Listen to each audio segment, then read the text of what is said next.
الرحمن الرحیم وننزل من القرآن ما هو الشفاء ورحمة للمؤمنین ولا يزيد الظالمین الا خسارا۔ اگر کسی کے گھر میں مال و دولت کے چوری ہونے یا ضائع ہونے کا خطرہ ہو تو ایسے میں ذیل کا عمل بے حد مفید اور نافع ہے۔ عمل بتانے سے پہلے تمام ساتھیوں سے گزارش ہے کہ ہمارے چینل کو لائک کریں، شیئر کریں، سبسکرائب کریں اور بیل آئیکن کے بٹن کو دبا لیں تاکہ ہماری ہر آنے والی ویڈیو کا نوٹیفیکیشن بآسانی آپ تک پہنچ سکے۔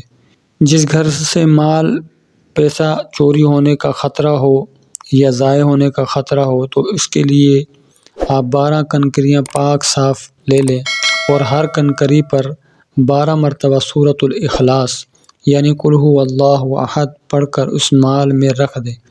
ان کنکریوں پر دم کرنا ہے، پھر وہ کنکریاں جو ہے اس مال میں اس پیسے کے ساتھ اس چیز کے ساتھ آپ رکھ دیں جس کا خطرہ ہونے کا اندیشہ ہو۔ انشاءاللہ اس عمل کی بدولت آپ کا وہ مال محفوظ رہے گا۔ جزاک اللہ خیرا۔